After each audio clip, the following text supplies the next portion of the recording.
திருவண்ணாமலை கார்த்திகை தீபம் முதல் நாள் உற்சவம். ஸ்ரீ துர்க்கையம்மன் புறப்பாடு. எதனால்? அருணாச்சல புராணம் கூறும் கதை என்ன பார்க்கலாம். ஈசனின் திருமேனியில் இடப்பாகம் பெற வேண்டி கௌதமரின் ஆலோசனைப்படி அருணாச்சலத்திற்கு கிழக்கே பர்ணசாலை அமைத்து சப்த மாதர்களை புறக்காவலாக வைத்து 4 வாயில்களையும் 8 பைரவர்கள் காக்கவும், விநாயகர் முருகன் தன் இருபக்கம் காக்க, துர்க்கை உட்பக்கம் காக்க, பஞ்சாக்கினி மத்தியில் கடும் தவத்தில் ஆழ்ந்தாள் உண்ணாமுலை அம்மன்.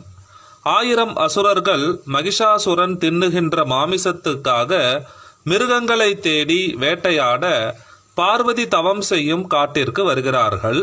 காவலாக இருந்த 8 பைரவர்களும் அவர்களை கொன்று விடுகிறார்கள். இதனை கேள்வியுற்ற மகிஷன் தன் படைகளை அனுப்ப உமையவள் தவம் செய்வதால் துர்க்கைக்கு கட்டளை இடுகிறாள். துர்க்கை படைகளுடன் சென்று போரிட்டு மகிஷ படைகளை அழித்தாள். பின் மகிஷாசுரன் கோபம் கொண்டு நேரடியாக போரிட வருகிறான். யானை வடிவம், குதிரை வடிவம், நெருப்பு வடிவம், தண்ணீர் வடிவம், இருள் வடிவம், பிரமன் விஷ்ணு வடிவிலும் வந்து மாயப்போர் செய்கிறான். இறுதியில் மகிஷ வடிவத்தோடு எதிர்த்தபோது துர்காதேவி அவன் தலையை அறுத்து தன் திருவடியை அவன் தலைமேல் வைக்க மாண்டு போனான் மகிஷாசுரன். அவன் கழுத்தில் உள்ள லிங்கத்தையும் கொணர்ந்து உமையவளிடம் கொடுத்தாள் துர்க்கை. லிங்கம் தேவியின் கைகளிலேயே ஒட்டி கொள்கிறது. கௌதம முனிவர் நவ நதிகளில் நீராடினால் கையில் ஒட்டி கொண்டிருக்கக்கூடிய லிங்கம் விடுபடும் என்று கூறினார். துர்கா பரமேஸ்வரி தன் வாளினால் பூமியை பிளக்க அங்கு நவதீர்த்தங்களும் பெருகி வந்தது. உமையவள் அதில் நீராடிய கணம் லிங்கம் கையிலிருந்து விடுபட்டது. அதனை நவதீர்த்த கரையிலேயே பிரதிஷ்டை செய்தாள் தேவி. சுவாமிக்கு பாவம் தீர்த்தார் என்றும் சுனைக்கு கற்க தீர்த்தம் என்றும் பெயரிட்டாள்.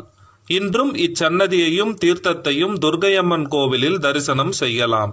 பின்னர் தேவியின் தவம் பூர்த்தி அடைய ஈசனின் இடப்பாகம் பெற்றாள் தேவி.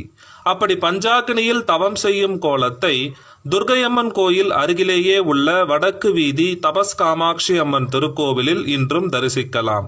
பொதுவாக சிவாலய கோஷ்டத்தில் மட்டும் தரிசனம் தரும் துர்கா சில தலங்களில் மட்டுமே தனி கோவிலில் காட்சி கொடுக்கிறாள். பட்டீஸ்வரம் போல இங்கும் 8 திருக்கரங்களுடன் காட்சி தருகிறாள் துர்கா தேவி. உமையவள் தவம் கெடாமல் மகிஷனை வதைத்த தேவிக்கு முன்னுரிமை தரும் விதமாக அவளே திருவண்ணாமலையை காக்கும் தெய்வமாகவும் ஆனதால் கார்த்திகை தீப முதல் நாள் விழா துர்க்கையம்மன் உற்சவத்துடன் இனிதே தொடங்குகிறது.